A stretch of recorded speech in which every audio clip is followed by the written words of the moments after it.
On this edition of Sources, we take a closer look at Simona Broomes, a public figure recognized for her work in advocacy and the mining industry. With early involvement in anti-human trafficking efforts and championing workers' rights, Broomes has contributed to ongoing conversations around social justice and labor issues in Guyana. Her public career has included ministerial responsibilities in the Ministry of Natural Resources and the Ministry of Social Protection, where she was engaged in areas such as mining, labor relations, and community welfare. Now entering the political arena as a presidential candidate, Broomes remains active in public life. Tonight, Sources explores her professional journey and the key themes that have shaped her work to date.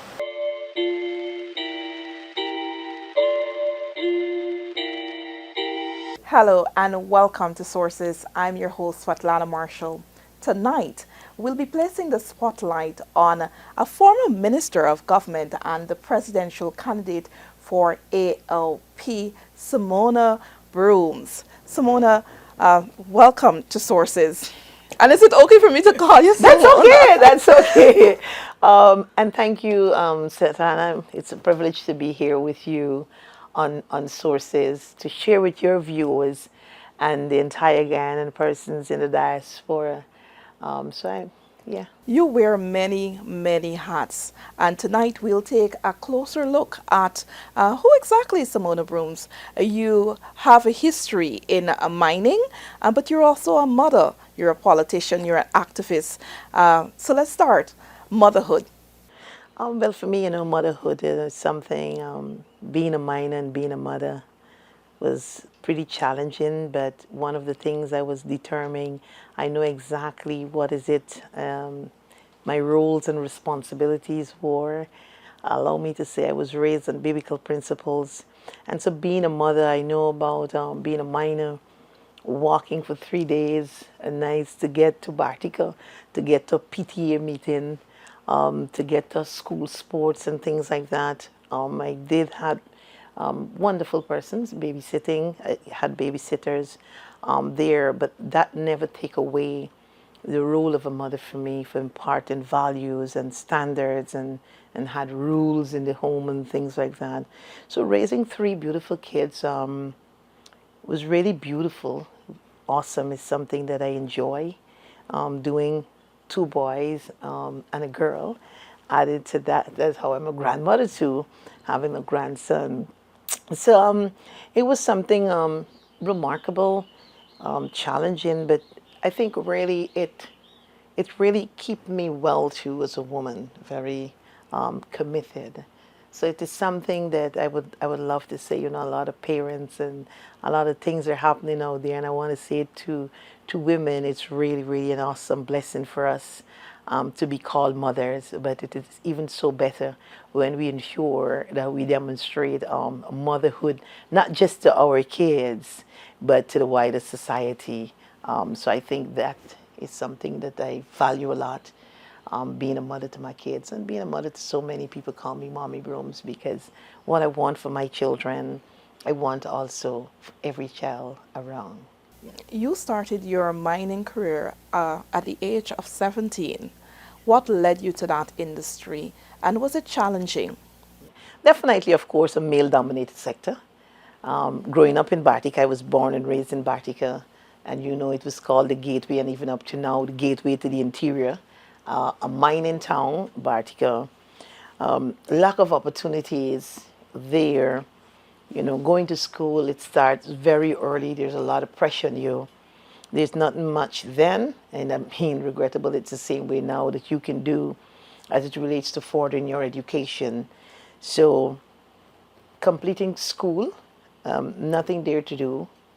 One of the things I really wanted to, you can't go further, was not able to, there's no training facility there. My parents are St. Lucians. We had no family in Georgetown. So there's no how that you could have at that time get into the university as bright as I was and all of that. But what you have to do, of course, there's a responsibility. You have to survive your growing up now. We were raised and taught about independence, Hence, I said, hey, I'm going to go into mining. Tough and as challenging as it was, and that I think was. My father was a contractor in UMRP. He was out there in the early years. My mom did sell supplies and so on in the interior. So, you kind of had an understanding about it. But I always love nature too. I was somebody believe I can explore that. There was no limitation for me as a girl. So hence I get into mining. Now, you were the founder and then the president of the Ghana Women Miners Organization. What led you to establish such an organization, and what are the issues that confronted women and continue to confront women in mining today? Well, for me, my experience is what caused me to the birthing of the Ghana Women Miners Organization, the brainchild, the logo, the every single thing. I watch a lot of things happen to women, from exploitation to abuse to, the whole life snatching away. I look at women die and just toss aside. When I said die, I talk about, literally in the interior. The discrimination and the stigma was one that really, really hard. I myself, being labeled as a minor, as a whore, as nobody. And I watched women who was not as strong as I was, how they were run over. I have so many stories, and because of time, I don't want to share some of those here with you. But it was really, really because of my experience. Women face a lot of challenges, and from where I'm coming from, even you had not your own vehicle in those days. There was no internet, there was no Wi-Fi. You had to walk. The trail was not how it is now. And so sometimes you will walk for hours or a whole day, just maybe to see a police station, to get a radio message into your community or back home. So I watch women face the stigma of being called in whores, to I myself kicking out of a boat. You couldn't sit in the front seat of somebody's vehicle because women at that time, in the fields, you're not worthy, so you got to go to the back, be it as a truck, be it as a tractor in those days. But to watch women, the abuse and the exploitation, and watch women being beaten, by men and people who say they own businesses, and forced into prostitution, and things like that, it is really, really hard for me. I think one of the stories that really struck me in my earlier times, and I knew I had to do something, it was a time when I noticed a girl weighed nothing more than 95 pounds, a little girl, and it was in the Upper Mazzaroni at the shop, and the men, looked at her. She was a prostitute, they said. And I was, how can such a child be a prostitute? And she was there, and, so shy as a child. And you go there and you try to talk to her, and she would, clinch. They call her little girl. She died there. Can't tell you the whole story, but she died there. And the body was on a mattress outside. At the time you go to the police, Sornamo, nobody never show up. Nobody, and the body there and fuming. And I, that time, say, I'm going to pay some money. I got a 5 penny weight. Can we dig a hole and bury her? And they dig the hole. By that time, the body's so decomposed, and bury her. And I'm there fighting in the bush, trying to put something in case somebody will come to own her. But it never happened, And that one really hit home to me as, hey, what can I do? Was it that led you to pick up the fight against human trafficking? I know in 2013 you were recognized by the US as an international hero in the fight against human trafficking. Well, definitely, like I said, that was one of the sparker for me, and so many other different things. I talk about the experience. I don't want to be repetitive, but I knew that I had to do something, not just earn money in this sector. I could not have played a blind eye to that. The compassion and the love that I had for people and human being, it was just beyond. So I knew that One day I make up my mind, I got to fight to stop this, to prevent it. It must not happen. I don't want to remember, I would lie down in my camp and thinking about what I can do. And I don't want to see a next little girl. I don't want to see a next teacher from Linden. I don't want to see that. And 2013 for me, that was it. That was it. I said, you know what? I have to, in that male-dominated sector at that time, even the men and the associations and so on, they were not much comfort or were not very kind also into the plights of women, even the system, the geology of mines, mines officer. It was really, really rough, I can tell you that. Do you think this system, do you think it has improved from that time? We're now in 2025. Do you think that the system worked against victims of human trafficking back then, and have you seen improvements now? Well, I've not seen it work then. Neither am I seeing it working now, because I believe one of the first things, they should put, their pillars of human trafficking. They talk about prevention, protection, prosecution, and partnership, the 4 Ps. And I've not seen up to now where the first pillar, which is prevention, is being taken seriously. And human trafficking can only be addressed when you prevent it, because every victim that you come across is one too many, is a life gone, is a life lost, is not one that comes back just like that. So I think as it relates to human trafficking, I would say I've not seen anything change. But there have been some prosecutions and cases being put before the court. Exactly, but even if you have some prosecution, it might have amendment to laws and policies. Human trafficking is not a situation where you have a law or policy and wait for a trafficker or somebody, a victim, to pass and a book land on them and say, hey, I'm a victim. It's something you have to search for. And I want to come back to that prevention, because you have so many. So when you have one case, and if you ever follow up now, what happened to the case is, what happened to the victim is a different thing. So people say, okay, this is really good. Somebody's been prosecuted, but what happened to the victim? Nothing happens for them. There's no support. I've never heard or seen. I still have and in contact with victims of human trafficking that've been through the court. A policeman was sentenced to prison, and nothing happened to that victim. Her life is just all over the place, even today as we speak. So it is good to talk about somebody who was convicted.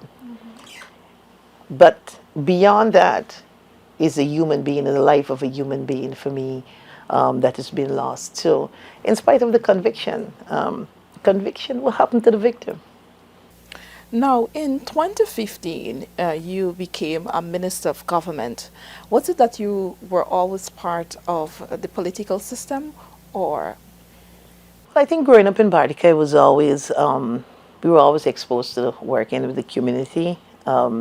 And then getting involved, because in those days the only avenue for you to get involved in, let us say, working for your community or public life or representing, it was in a political framework. And so my parents was members of the People's National Congress Reform, and so I was a part of the GYSM. And from there I sit on the RDC as a councillor. Yeah. Okay, as a councillor for the PNCR? Yes, for the and PNC. So you were a member, or you were a member of the PNCR. What led you to that party in particular? I mean, at the time there was the PPP as well. So what led you to the PNCR? You did quite a number of work with the party. So let's talk about that. I know you're representing a different party today, and we will get to that, but the PNCR. Yeah, that's okay. Like I said, my parents was in the party at the time with the GYSM. A lot was happening in sports and different activities there that you could have gotten involved in. And so for me, the preference was what was actually done as it relates to Bartica at that time, and more widely, and growing up in Bartica was never really about race or PPP and hate. So while I've had friends from the PPP, we were all friends same way. So I think it was good to to be on opposite sides, regardless of where. So did quite some work as a teenager there.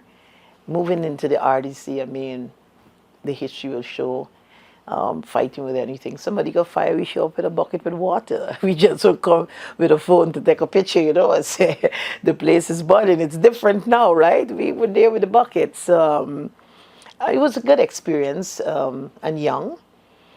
The exposure and that passion for me, for people, was always there. Wanting to do more, loving my community, and that was the only how you could have really gotten the opportunity to do more or do what you want to do, for your community. Now, in 2015, you were appointed a minister under the APNU+AFC administration. You were appointed a minister within the Ministry of Social Protection. You had responsibility for labor. You also were appointed a minister within the Ministry of Natural Resources. Let's talk about those positions that you held. Do you think that you were able to do enough? Well, I mean, there's always room, and I believe that I would want to do a lot more. But outside of that is that the responsibility was bestowed upon me, and I've never lost the focus, which is about people and that good life for people and what is right and truth. These are principles that I was raised with, and I'm going to say it over and over, that people are created by God. So it's how I view people also. And so being there, it was employer-employee.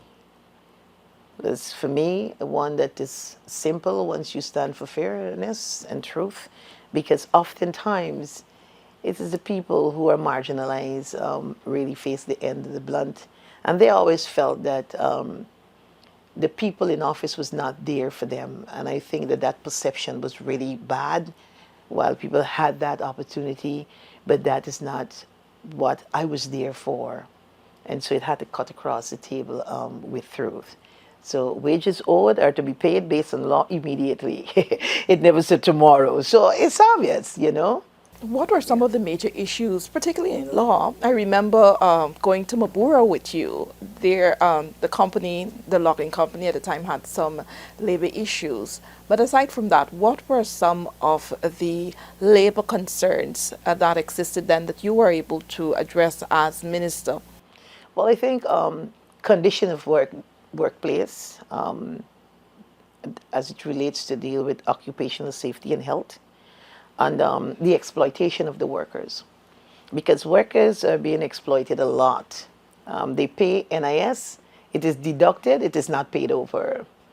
The hours of work and the share of wages as it relates to the law and all of that, that also, and I think that how people view workers, and even in how workers held themselves accountable, a lot was able to be done, but the exploitation was big. People literally had people working with them, not paying them, and although they went to the ministry, which in law is very clear, the ministry also, by extension, the government was failing them. So you go there and then they say, oh, 3 months pass and there's nothing that we can do, which was wrong. And I'm happy that at that time we had over 1,000, almost 1,700 cases wrapping up outside of the court. And the wages that were owed to the marginalized, which was the working class people, was paid to them. And on that note, I would say, hey, yeah, Broomes for people, Broomes for workers, that you put a hashtag behind that. And the respect that was, that started to change. People started to get decent contracts and the wages and things like that. So I think I'm really happy that I was allowed. It was a privilege for me to be able to serve the people of this country in the department and the Ministry of Labor. You then went to natural resources, and there you focus a lot on syndicates. What was that meant to do? Well, it was really meant to not only bring the gap But to bring minors in a pool, to deal with the exploitation, we talk about prevention as it relates to human trafficking, because the syndicate was a group of minors and the smaller minors who oftentimes had a bigger problem working together, both male and female with respect, you know, and the exploitation of you going, you know, working on somebody's land, because most of the lands with gold, because people could have land. But mining is not just mining land. Mining for gold is mining gold. So the land has to have gold, and a lot of people, the advantage and the exploitation, the corruption was deep, because persons with money could have paid people in the system and take away people's land that had gold and really exploit them and push them into poverty. So syndicate was really a combination. It was a policy base, of course, knowing the laws and the acts and the regulation, the mining regulation, and having the experience. Again, I thought it was a blessing for me to come back there and use that experience, not only to prevent, but to bring that good change, to bring comfort. And the syndicate was a model well designed, and the best of lands that they had at the time at GGMC was given to the smaller miners, 10 blocks in an area. They were allowed to apply for more, but to be able to work on 10 blocks at a time. When that policy went to the minister and the cabinet, it was agreed upon and through the Ghana Geology and Mines Commission to allow for them to start working even before they could have paid for it and things like that. So to facilitate, but immediately that impact, it cushioned that. So a lot of miners were able to work, the exploitation. And you find for the first time in history also where the smaller miner, the Ghana Women Miners Organization and the GDDMA coming together on issues and policies. It was the very first time that under the Minister Jordan that I approached him, so that the duty-free concessions and all of that was granted, and they were able to sign on and benefit straight across the board, just like everybody else. So I think that regrettably, that is something that should not have been changed. And you know, we'll talk about that at a later time, but just to mention on that policy.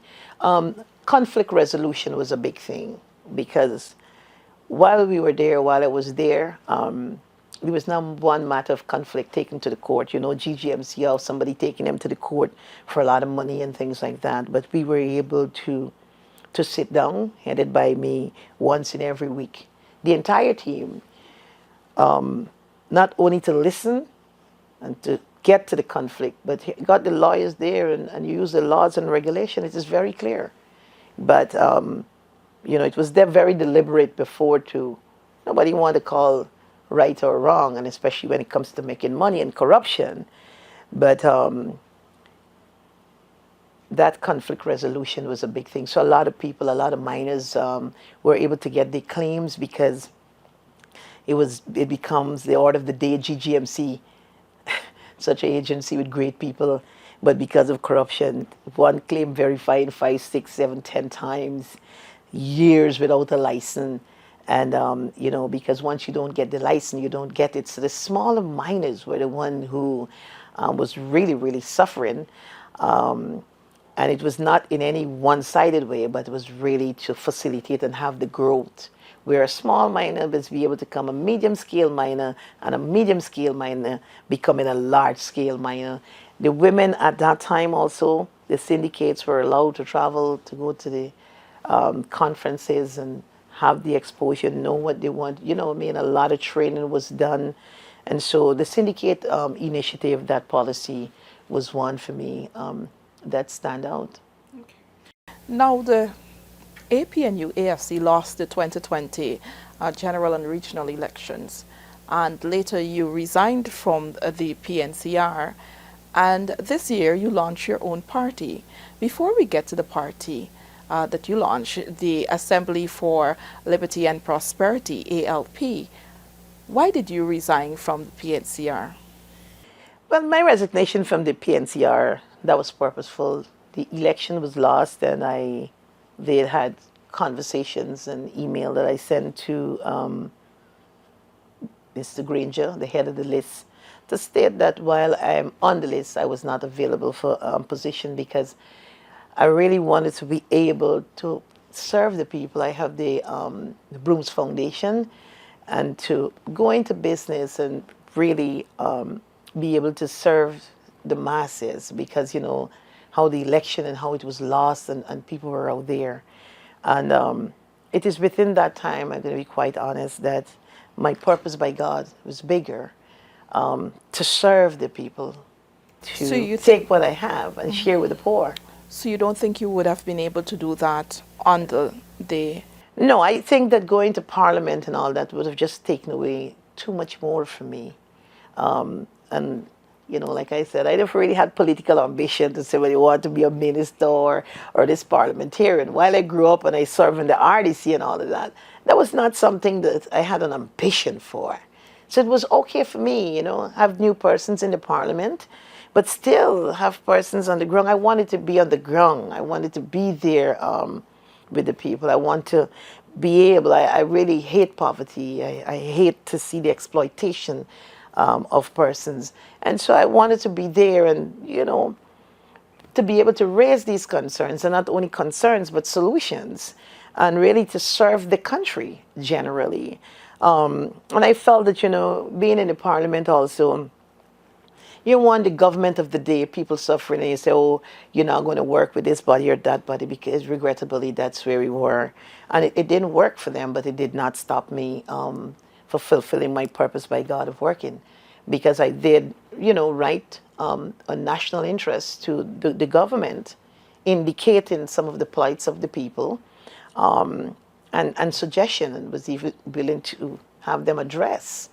was the government Receptive? yeah. No, no, no, no, no. In fact, I wrote the president, I wrote the vice president, I wrote the minister of education, I wrote the minister of social services, Vindi, not just call them, but write on the matter of national interest. But of course, that was not something they were willing. You know, I did a lot of work in the prison. I was nominated to go on the board of the prison as it relates to deal with the women in prison. And that also was something that was thrown out the door.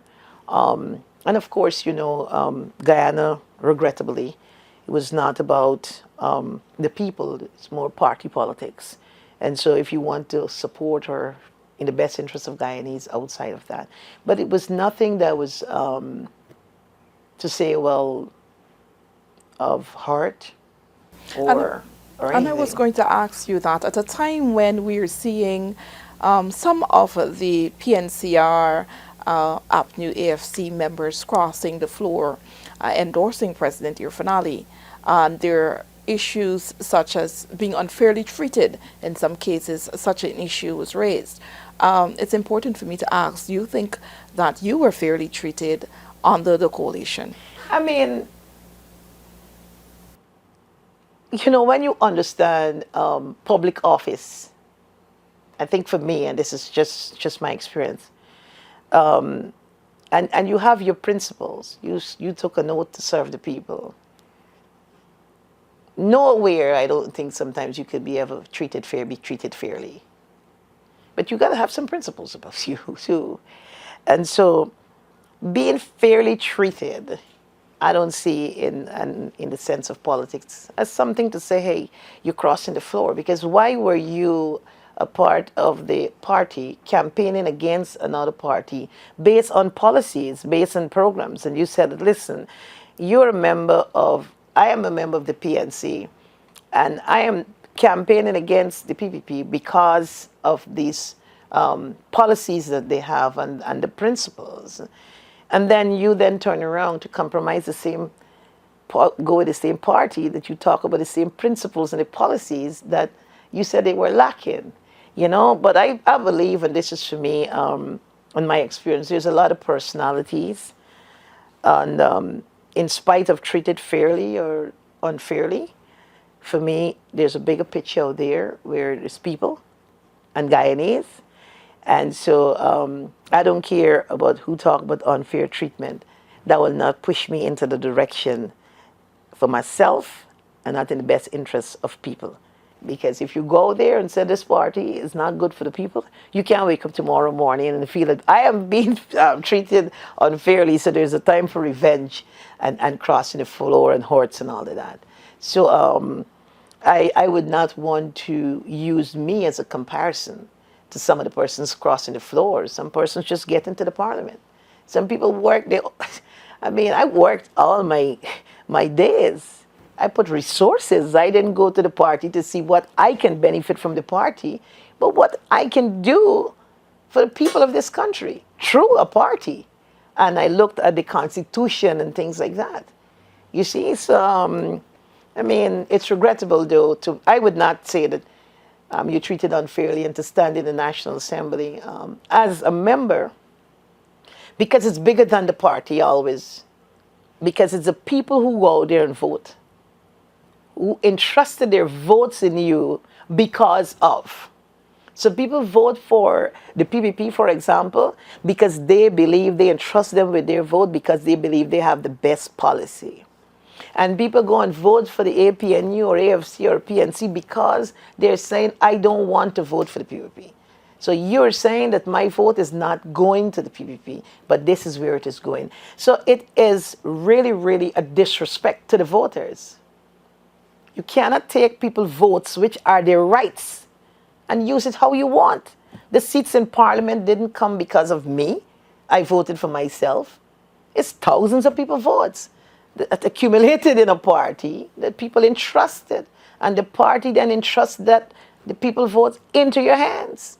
So it's really a betrayal to the people. I mean, just bigger than that. And this is just my views, my humble views, to be quite honest. Now let's talk ALP. Now in February you launched your own party. You're now the presidential candidate for that political party. What led you to establish the Assembly for Liberty and Prosperity? Beautiful, nice question. That's what I want to talk about. I think at the outset, God has been talking to me, and so whether people can understand that or not, it's by my purpose by God and my experience on the ground and in the fields also over the past couple of years. It's not something my intention to get back into the politics. I really wanted to move ahead with life and business and do other things. And people on the ground suffering so badly, the elderly, people with disability. Rape becomes accepted like a norm, exploitation. The things that I've been working on and fighting for my whole life, I need a Guyana that I must live in. I'm not going anywhere. I have no intentions in migrating. And I believe that for the young people out there who are saying so often, I'm not going to vote, we're disappointed because voting means nothing to us. Our lives are not changing. Young people coming to ask you, what is a vision? How do I dream? It's really, really painful. I don't want to sit at home and be called a hero because I built a house for a woman in Agricola or in Kitty or the woman whose house burned down. Because when that happened, it's telling you the amount of people in this country that is suffering. Yeah? And so all that and taking into consideration and being obedient to God and my calling, the birthing of the ALP come about. Now, what makes the ALP as a movement that is different? Because the ALP is not about the confrontation or about a party politics. It is more people's focus, because for too many years, because of party politics, we see it happening right now. For you to get a job, you must be a member of this party. For you to get a 10-day work, you got to be a member of this party. For you to get a contract to clean a drain, you got to be a member. We cannot afford to go on like that. When you get into office, you're the president for the country. You have an opposition leader for the people of the country. You have a president for the people of the country. And we're not, young people in their right has not been able to move beyond that. So it's about taking the state resources, exploiting people, oppressing people. Listen, slavery is slavery. Don't forget that. Whether you call it modern day slavery, as great it is, a lot of actions that I see out here is slavery. It's a slave-like mentality. And it's something that personally was deep, and I see it affecting people. And hence, I believe that the ALP and coming independent give people power to truth. Because it therefore means what the ALP say we will do, we will do. There's no excuse, and I think it will really help to shake the status quo up. It's really good for Guyana, because even in the National Assembly, regardless of how it comes and we're there, it therefore means everybody will have to represent, because you know how politics is. And nobody never know me to be a person of compromise. And so it's not about compromise. It's not about money. It's not about fame. It's not about a dollar and a cent, but it's about that good change for Guyanese people. Poverty is wicked. It has a smell and it has a look. A smell that I hate and a look that I don't want to see. And I mean, that's just a few. I mean, when you look at young people, Svetlana, we are mothers and we have children. You look at education. Most people, how many persons can afford a private school? And so the movement is not a distraction. It is not a small party either, because we'll be around for as long as the history. It must be something handed down to the younger generation of people. And so forming the ALP, I think more and more and every day, I thank God that I get strong enough to be obedient to His will and His word for us. Give us insight into your manifesto. What are some of the things you're putting on the table for the citizenship, the citizenry to look and consider as they head to the polls on September 1? Well, we're going to put forward a blueprint, same thing, but I really don't want to use the word manifestos. Because I don't really believe in just sitting down to voters every time, and they got all these manifestos, so many different programs and policies, and the intent was never to deliver. And so we put in a blueprint because this is what we will do year come year go, and how do we hold ourselves accountable. So the issue with women, that is big, the exploitation, be it human trafficking, be it domestic violence. We had so many women, losing their life. All of that seems to be normalized. Women in business, entrepreneurship, women in politics. So how do we address the issues and what we will do to deal with the issues with women? You can look forward to see the situation and great policies, not just that will be there, but what we will do as it relates to young people. Poverty is big. The elderly is something that is really, really mashing when you understand what is happening with the elderly and persons with disability, and the working class people, of course, how they're treated, better wages, better living condition. We believe that, every Guyanese have a right to own their own home. We don't believe that children growing up on dams. The price and for housing and I think all of that with the type of resources that we have there. So, just drop a few things that persons can look forward to, but we'll put our blueprint out there. It is not something that we will talk about before, but we're going to put it out there come nomination day, because you have to be able to get on the ballot before people could go to the ballot and vote for you. And so we are doing that. So persons, I would say that to the Guyanese populace, look forward to that great change. Look forward to truth in our blueprint. It is not just about language, because we're not going to come with a blueprint putting it out there, but we also want to show you how we intend to do what we say we will do, and also how we will measure ourselves and hold ourselves accountable to the public in saying we will do this, this is our blueprint, this is what we have done, and this is where we're headed. Because the blueprint is not just for a day or just because of election or election season. I saw you went back home to Bartica recently. Is the campaign launched already? Have you launched your campaign, and what is the response like? The response is, it's unbelievable in some cases. I've been campaigning and I've been on the ground a lot, pushbacks and this and that. But people are more open, willing. A lot of persons you will find coming on our list, fresh people, not people that coming, crossing the floor here or crossing the floor there and all of that.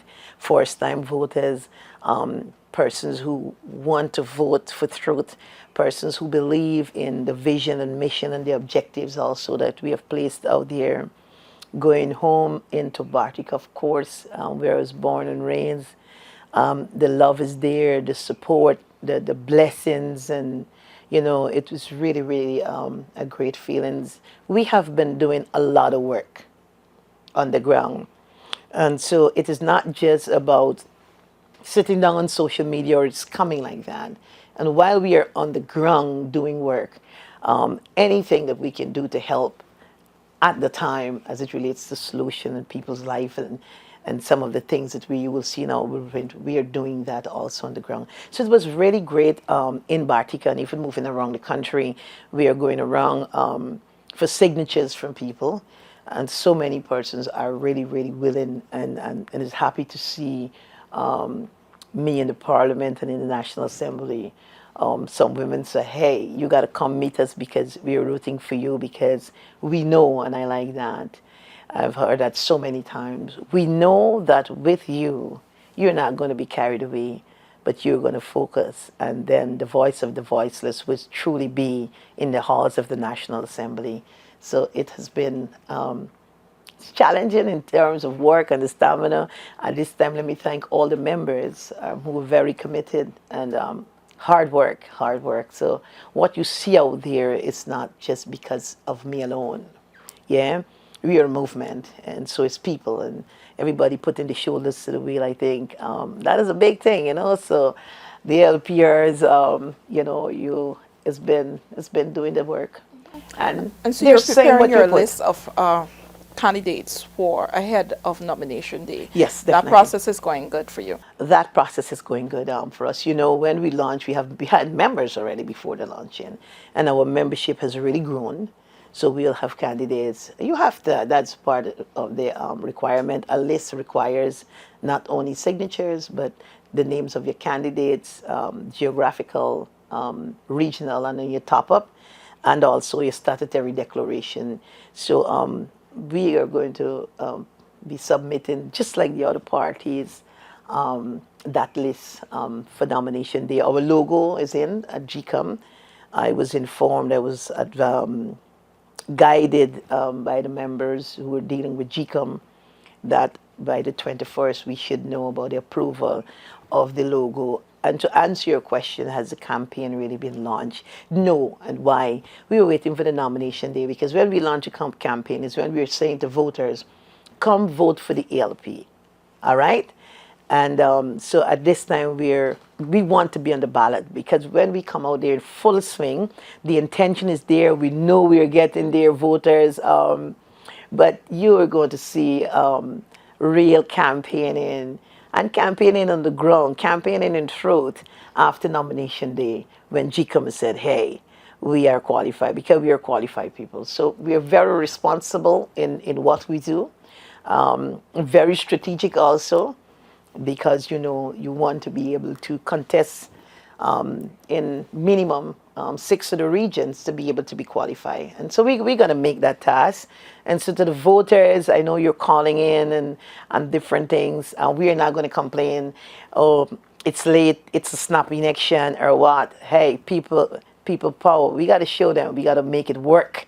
You understand? Because we've been waiting for this moment. A lot of people say, listen, we can't wait the next day. So some people are ready to go to the ballot. Some people do. There are concerns by some members, well, parties within the opposition, that the systems are not really in place to allow for free and fair election.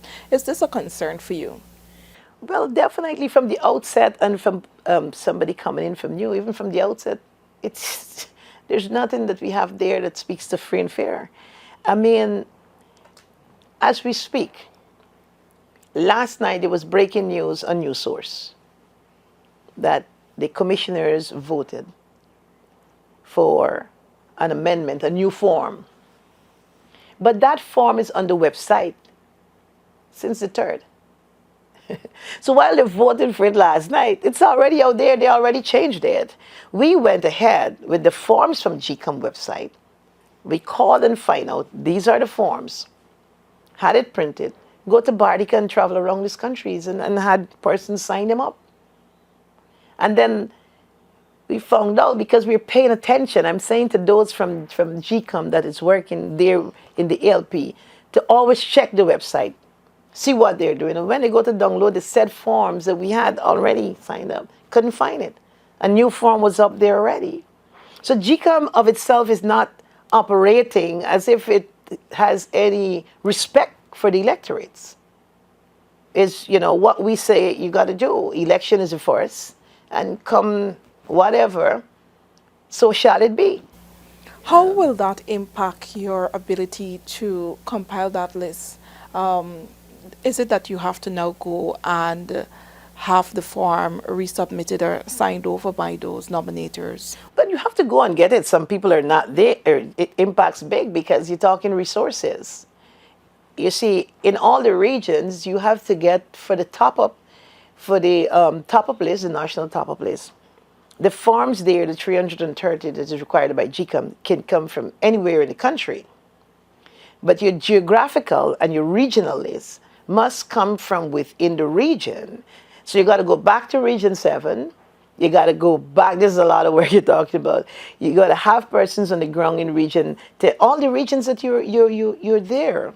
Now, I mean, for the other parties that are around for a long time, I can imagine they of themselves will have their challenges, but as it relates to the ALP, these are just additional cost factors and just keep pushing you back more and more, and even trying to make it impossible for you to get into all 10 of the regions. Because if you finish, right, with a 6 that is minimum, and moving ahead before a quick date, which is the 14th of July for nomination, and then you have to go back to recap that, right there and then there's no room, or it's not these are my views, the intentions to have all parties and free and fair elections. And allow me just not to be very long on this topic, but it's a very important one. The recount shows all the discrepancies. GCOM of themselves admitted. And GCOM has not done anything really to correct a lot of these things that we saw coming out from the recount, be it to dead people voting, be it to persons outside of the country, or anything. And in fact, it is, I think, about the 21st of this month. Then is when GCOM will have the first meeting that they send an invitation to all parties to come in and to be briefed about the process. So imagine when you're going to be briefed on your logo, you're waiting for it to be approved, and it's going to be approved on the 1st. Then your T-shirts, you talk about campaigning, how do you educate persons? Because so far, why we have not launched yet the campaign is because GCOM got you holding, like a cup over your head.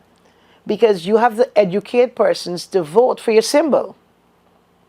Now you have to wait, while GCOM said that there's semi-autonomy, you have to wait until the election is announced, and then they put it out in the papers, and then they will look at it. And so the 21st, by the time they approve that symbol, that's when you go there with the campaign, because it's not Broomes' face you'll be seeing on the ballot paper. It is that symbol. And so again, how can we go there to launch a campaign without a symbol? We're not going with a cup.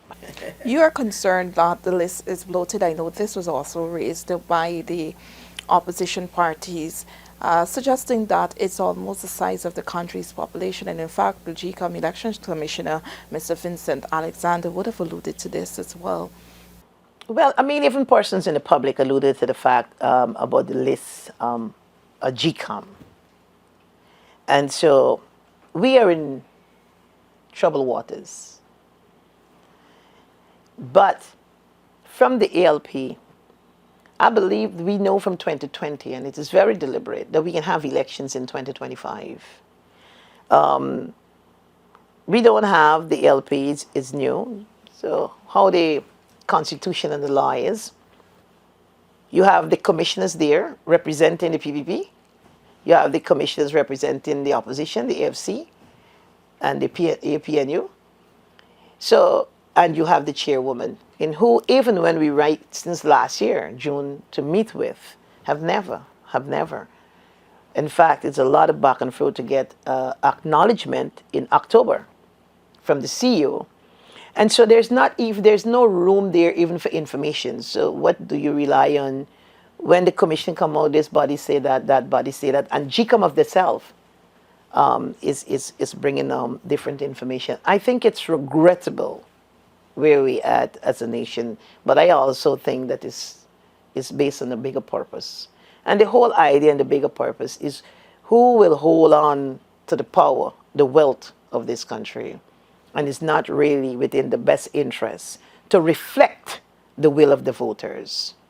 But in saying that, election is the 4th of September. And we have to go to the poll, and I want to encourage persons not to stay away from voting.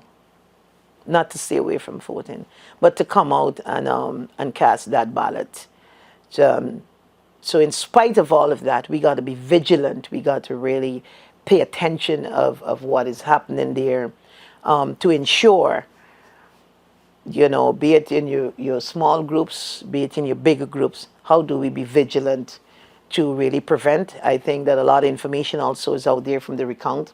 So we have seen some of the patterns. How do we, in this space of time, still, be able to identify? And then, when you identify with the posture of GCOM, that is troubling. There's no room to listen or accept or compromise. Whatever GCOM says, whatever Claudette says goes, and that is it. But again, Guyana and its people is not left just up to mankind. Hey, for me, God is in charge, and a lot of people don't know what will happen tomorrow. So I'm positive, I'm focused, we're ready, and hey, I want to encourage you to vote ALP when come that day, the 1st of September. A part of the process the electoral process allows for scrutineers and party agents to be on the ground. Do you think you'll have sufficient agents on the ground to scrutinize the process? And another question, you spoke about reaching the minimal requirement. Are you targeting just 6 regions? And if yes, what are those regions? Or are you going for all 10? Well, I think the whole intention would be for the 10, but like I said, we're very strategic, so we want to ensure that we have the 6 first, 6 in hand, to be able to meet the requirement within this time frame. And then, we venture out into the other regions. We have membership right across, so don't get me wrong, we're looking at 10 regions, but that's how we're working to ensure the setback that we have. We got to go back there to recap. But as much as we can, we are pushing for all 10 administrative regions here to contest in the regional and general elections. And the scrutineers, party agents on the ground on election day? Well, party agents around the country, definitely in some of the regions, because what I was told is 2,900 polling places we would have there. That is something that we're looking at, and we will look at numbers. We got to be strategic in how we fill those and things like that. So we are working on it. It is a tall order. What I like is that some persons have been calling in to volunteer to work for us in community as agents. And that is encouraging for me, because we are going to need, and we not just persons who are going to volunteer, because every scrutineer that will be there, of course, is going to be there. We looked at the EU and the diplomatic corps and the observers and all of that. We have to rely on everybody to scrutinize this process. It is not just on your scrutiny, because we have seen in polling places from the recount where they had scrutineers in polling places, and when the boxes were open, what really transpired. So it's regrettable that at this time we're not going to the polls biometric, you know. Put your finger there if we want to really reflect the will of the people.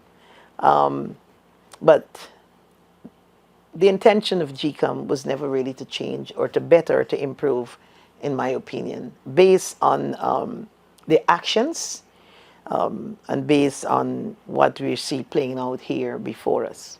Mm-hmm. You also met with the diplomatic corps, the Western diplomats. What were some of the concerns you raised with them, and what are some of the things you put on the table? Well, some of the things, right off, let me tell you, GCOM was one of our concerns. Security, as it relates to, people, the choices of people and the will of people going into the election process. I mean, amongst a few things that was raised, and everything that we raise is of national interest, And so we have a role, and we are going to do that. We have met not once, but we've been meeting.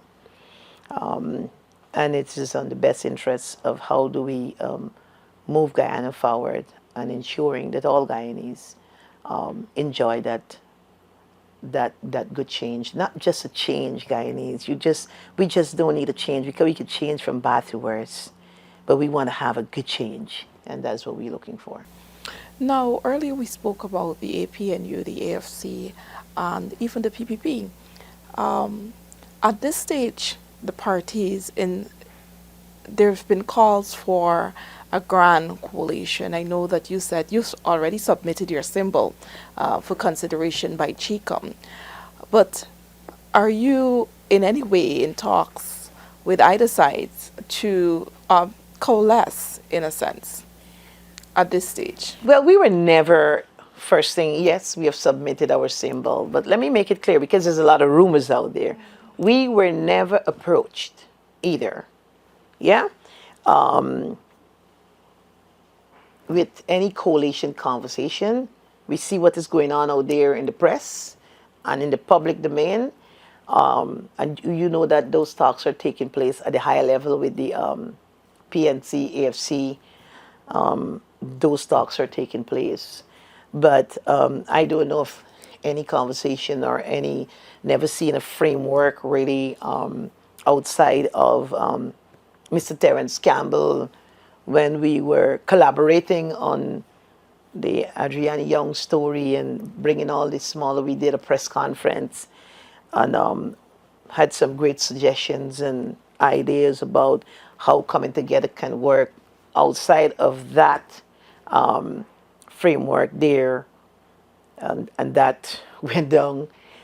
It didn't get anywhere. I was never approached by independent persons, be it the AFC or the PNC, to say, hey, we want to have a conversation, we're collating.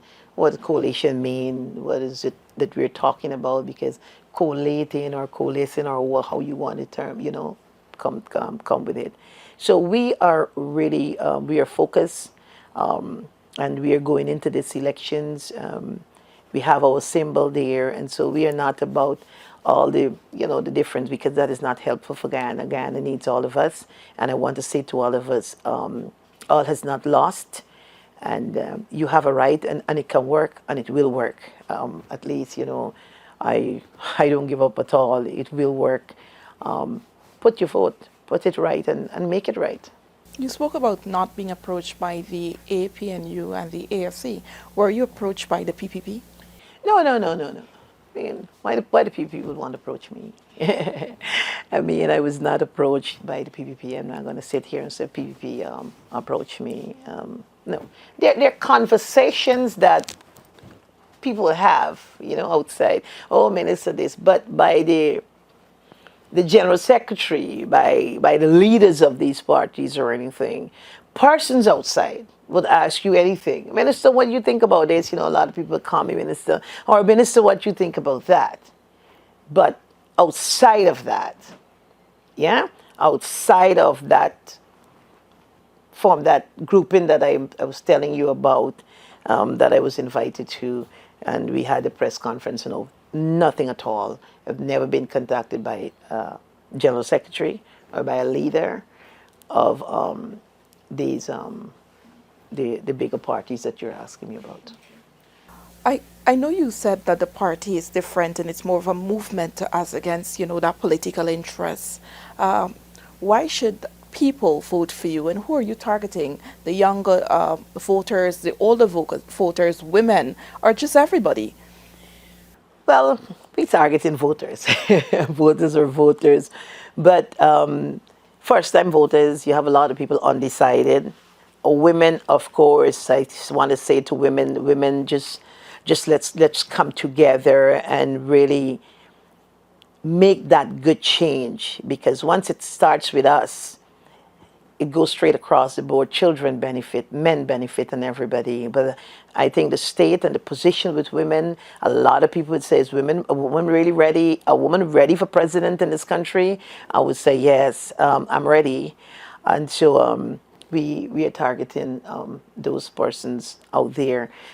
We are different, Svetlana. I did alluded to the fact we are about country. We are about truth. We're not about the pretend and some status quo. I heard one of my former colleagues say, oh, this is politics. This is not politics for us. This is nation. We at the crossroad here in this country, where with the resources, these are the most resources any government in the history of Guyana have had. So it's a brilliant opportunity to deal with poverty. It's a brilliant opportunity to get a better standard of education, a better standard of living for Guyanese, better health care. We got to get better water, treated water, electricity, basic needs, great roads, infrastructure development. These are the times that we have to ensure that it happens, and it happens now. People treat you how you allow them to treat you. No government we must not allow to treat us in the way that we are being treated. Okay, in closing remarks as we wrap up this evening's program. Closing remarks. Well, to the voters, and Svetlana, let me thank you for having me here. And I want to say to Guyanese people that from the ALP, we are willing and we are ready to serve. We are ready to serve you, the people, the marginalized people out there. You should not be hopeless anymore. There's hope in the ALP.